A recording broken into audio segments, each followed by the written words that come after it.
Hello மக்களே, big பாஸோட 2வது promo release பண்ணிட்டாங்க. இந்த ப்ரோமோ தான் கொஞ்சம் ஃபயராக இருக்குது. திவ்யா ஃபயர் மோட் ஆன் ஆகிடுச்சு. போன வாரம்லாம் ரொம்ப அமைதியாக இருந்தாங்க. விஜய் சேதுபதி சொல்லிட்டு போனார், இந்த மாதிரி அமைதியாக இருக்காதீங்க, நல்லா இல்லை. அதுக்காக நீங்கள் வீட்டு ஃபுல்லாக கத்திட்டு இருக்காதீங்க அப்படின்னு சொல்லிட்டு சொன்னார். அதனால் ஃபயர் மோட் ஆன் ஆகிடுச்சு. கமருதீன் கூட தான் சண்டை. அதாவது நம்ம கேப்டன் அண்ணன் ரம்யா உட்காந்து அழுதுகிட்டு இருக்காங்க. எதுக்காக அழுகிறான்னு தெரில, என்ன சண்டைன்னு தெரில. எல்லாரும் பேசும்போது வேடிக்கை தானே பார்த்துக்கிட்டு இருந்தீங்க, இப்போ என்ன வந்து பண்ணிக்கிட்டு இருக்கீங்கன்னு சொல்லிட்டு திவ்யா கேட்க, நடுவில் கமருதீன் வந்து நீ பேசாதான் சொல்ல நீ என்ன பேசுகிறேன்னு சொல்லிட்டு இவங்களுக்குள்ள 2 பேருக்கும் சண்டை வருது.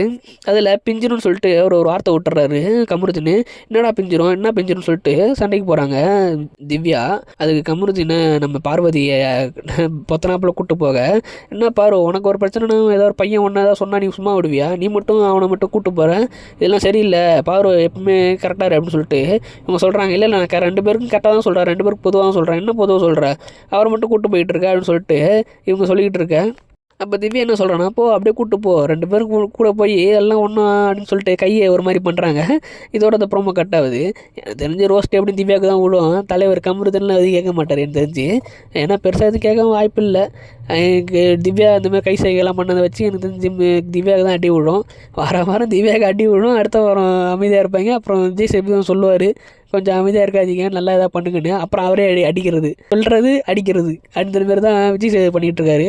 இதை பார்க்கவும் அப்படியே தான் தெரியுது. பார்ப்போம் என்ன நடக்குதுன்னு. சண்டை யார் மேலே தப்பு, யார் என்ன பேசுகிறான்னு பார்ப்போம். எபிசோட் பார்த்தா தான் தெரியும்னு நினைக்கிறேன். லைவில் இன்னும் வரலாம்னு நினைக்கிறேன். பார்ப்போம் என்ன நடக்குதுன்னு. இந்த மாதிரி நிறைய அப்டேட் தெரிஞ்சு சேனல் சப்ஸ்கிரைப் பண்ணிக்கோங்க. அடுத்த வீடியோவில் பார்க்கலாம்.